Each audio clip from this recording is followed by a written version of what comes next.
Bonjour à tous et bienvenue dans cette première vidéo dans laquelle on va corriger l'exercice numéro 1 de votre devoir de la semaine dernière. Je rappelle brièvement l'énoncé. On a une poutre simplement appuyée avec une partie en porte-à-faux. La poutre est soumise à différents types de chargements. On a deux charges réparties puis une charge concentrée. Et on vous demande de déterminer les réactions d'appui, puis de tracer les diagrammes des efforts internes. Alors, pour calculer les réactions d'appui, donc, il faut faire l'équilibre statique de la poutre. Pour cela, je vais simplifier mes charges réparties. Donc, je vais prendre les forces concentrées équivalentes. Donc, les 10 kN que j'ai entre A et B, je peux l'écrire comme 10 fois 6 mètres, donc 60 kN. Agissant au milieu du segment A et B. Et mes 5 kN entre B et C, je peux l'écrire comme 5 fois 2, qui va être égal à 10 kN. Donc je vais avoir au total 18 kN appliqués au point C. Je vais donc faire la somme des moments par rapport à A égale à 0 pour calculer la réaction au point B. Je vais indiquer ici le sens positif. Donc c'est un sens conventionnel, vous pouvez le prendre comme vous voulez. Et j'aurai donc 10 kN, donc, pardon, 60 kN, qui va avoir un bras de levier qui est égal à 3 mètres, plus 18 kN, donc au point C, qui va avoir un bras de levier égal à 7 mètres, moins la réaction au point B, VB, et qui a un bras de levier égal à 6 mètres. Ça, c'est égal à 0. On aura donc VB qui va être égal à 180 plus 18 fois 7, le tout divisé par 6. Donc ça va être égal à 51 kN orienté vers le haut. Je vais faire la somme des efforts verticaux égale à 0 pour trouver la réaction au point A. Donc j'aurai VA plus VB qui vont être positifs, donc ils vont dans le même sens que la flèche ici. Moins 18, moins 60, ça va être égal à 0. Et on aura VA qui va être égal à 27 kN orienté aussi vers le haut. Voilà pour nos deux réactions d'appui. On passe ensuite au diagramme des efforts internes. Pour cela, tout d'abord, il faut déterminer les points de coupure. Alors, le point de coupure, c'est le point là où soit on a une force concentrée, soit on a une réaction d'appui. Donc ici, on va faire une coupure entre A et B, puisqu'on a une charge répartie entre ces deux points, donc une charge qui change pas.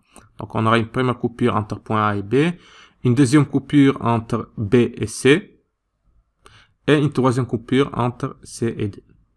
Alors, est-ce que ce sont des coupures positives ou négatives? Je vous ai toujours dit qu'il faut toujours simplifier, c'est-à-dire regarder les côtés simples. En général, on commence par la gauche et on va vers le centre. Dès qu'on dépasse le centre, ça va se compliquer et donc on va de l'autre côté. C'est-à-dire on revient de l'autre côté jusqu'à ce que on se joint au milieu de la poutre. On va donc, c'est ce qu'on va faire ici. Je vais donc aller vers la première coupure qui est entre A et B. Donc c'est une coupure positive. Donc je vais considérer la partie gauche de la poutre. C'est la partie qui subit le chargement.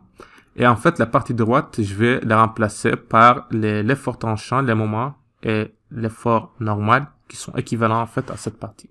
Donc je remplace cette partie par la résultante des efforts qu'elle exerce sur la partie gauche. Donc j'aurai X qui va appartenir au segment 0, 6 mètres, donc A et B, si vous voulez. Vous pouvez écrire X appartenant à A et B. Et donc, je vais écrire mon effort tranchant qui va être égal à 27, donc en positif, moins 10 fois X. Donc, je sais déjà que mon effort tranchant, il va être linéaire puisque j'ai une charge répartie entre A et B.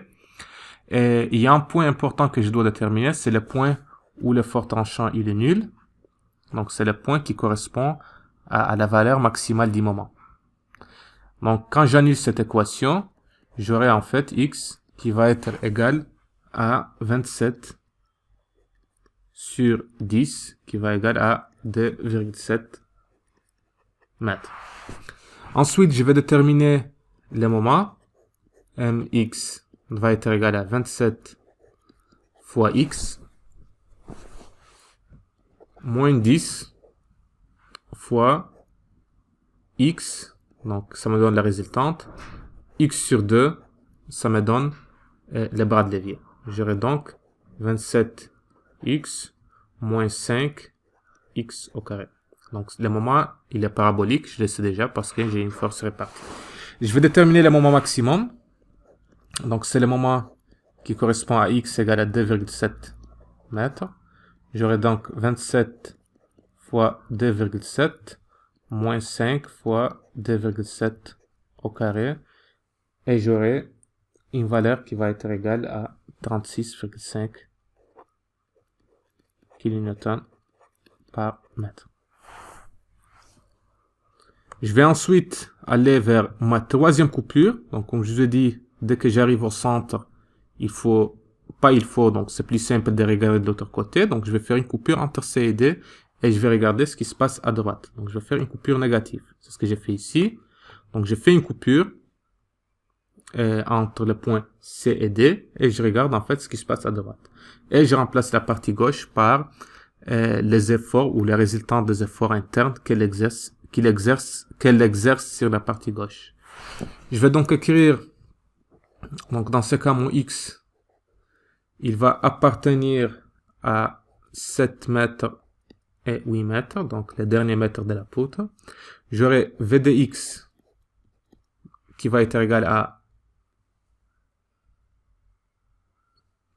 donc v de x qui va être égal à 5 fois donc cette distance ici, qui est égale à 8 moins x. Donc 8 moins x, donc j'ai toujours un effort tranchant linéaire, donc je le sais déjà parce que j'ai une charge répartie. Et mon moment va être égal à donc 5 fois moins bien sûr, moins 5 fois 8 moins x au carré sur 2. Je vais aller vers ma dernière coupure. Donc ma dernière coupure va être entre B et C. Donc je peux déduire directement les efforts internes de cette partie à partir de la partie précédente. Parce que le seul changement que j'ai en fait entre les deux parties, c'est ce 8 kN appliqué au point C. J'aurai donc x appartenant à 6 mètres et 7 mètres, donc les segments. J'aurai v de x qui va être le même v de x précédemment, donc 5 fois 8 moins x, plus les 8 kN en fait au point C. Et le moment va être la même chose, va être moins 5 sur 2, 8 moins x au carré, moins le moment de 8 kN qui est égal à 8 fois 8 moins x. Je vais donc aller tracer ces diagrammes. J'ai mis ici la poutre avec les différents points caractéristiques et j'ai écrit les équations qu'on vient obtenir sur les différentes parties de la poutre. Alors, pour l'effort tranchant entre A et B, j'aurai cette équation, 27 moins 10 fois x. Donc, lorsque x égale à 0, l'effort tranchant va être égal à 27 kN. Il va être nul, il va s'annuler à 2,7 mètres. Donc, en annulant cette équation, donc si on analyse cette équation, on obtient x égale à 2,7 mètres, donc qui correspond à un effort tranchant nul. Ça va décroître jusqu'au point B. Donc, point B, il a pour abscisse x égale à 6.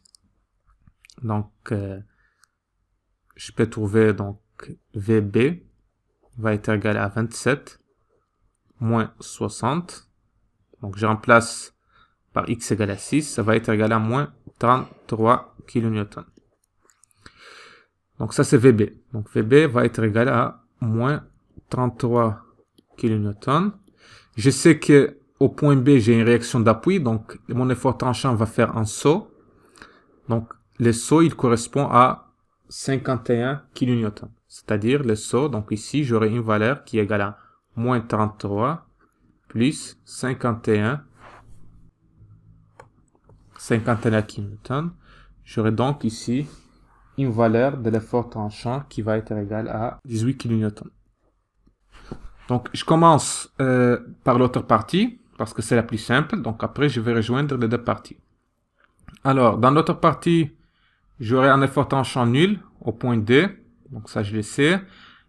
Au point C ici.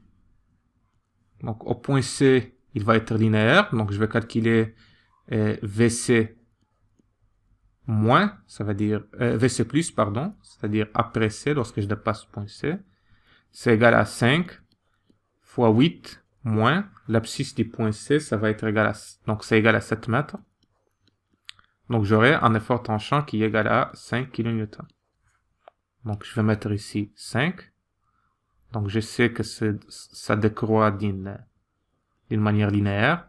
Donc j'aurai 5 kN. Je sais que j'aurai un saut ici, puisque j'ai une charge répartie qui est égale à 8 kN.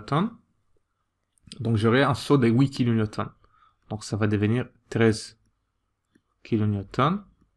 Et en fait, donc là j'ai exagéré un petit peu, je vais réduire les segments. J'aurai ici 13 kN. Et en fait ici c'est linéaire. Donc je vais relier les deux parties.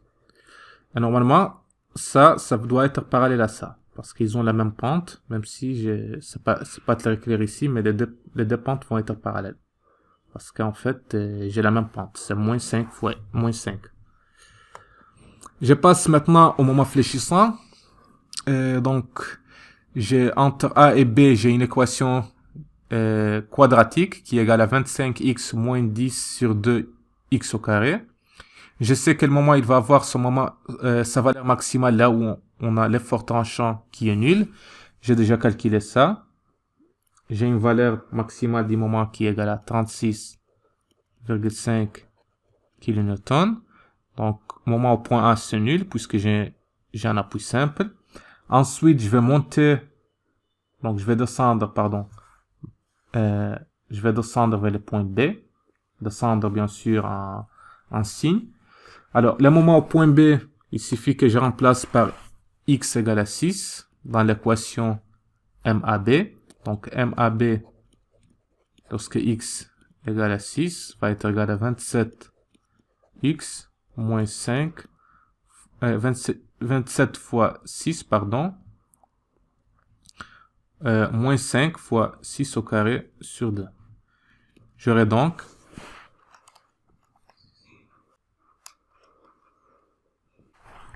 ça va être égal à moins 18 kN fois mètre. Pardon, je vais corriger ici, c'est kN fois mètre. Donc j'aurai moins 18 ici, donc ici j'ai le positif. Ici j'aurai moins 18 kN par mètre qui va être négatif. Je sais qu'au point D, j'ai un moment qui est nul. Et je sais que ça va décroître d'une manière parabolique avec un petit changement de pente ici jusqu'à arriver au point D.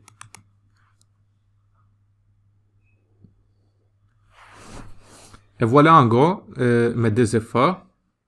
Donc là où l'effort tranchant il subit un saut, j'ai le moment qui ne va pas être dérivable en fait. C'est-à-dire j'ai une dérivée à gauche et une dérivée à droite. Donc j'aurai un changement de pente. Et la même chose qu'ici.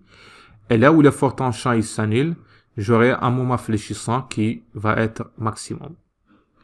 Et voilà un peu la correction de cet exercice. Donc voilà, donc je rappelle qu'ici l'effort tranchant il est positif, ici c'est négatif, et ici c'est positif. Donc je vous remercie d'avoir suivi cette vidéo et on va passer à l'exercice suivant.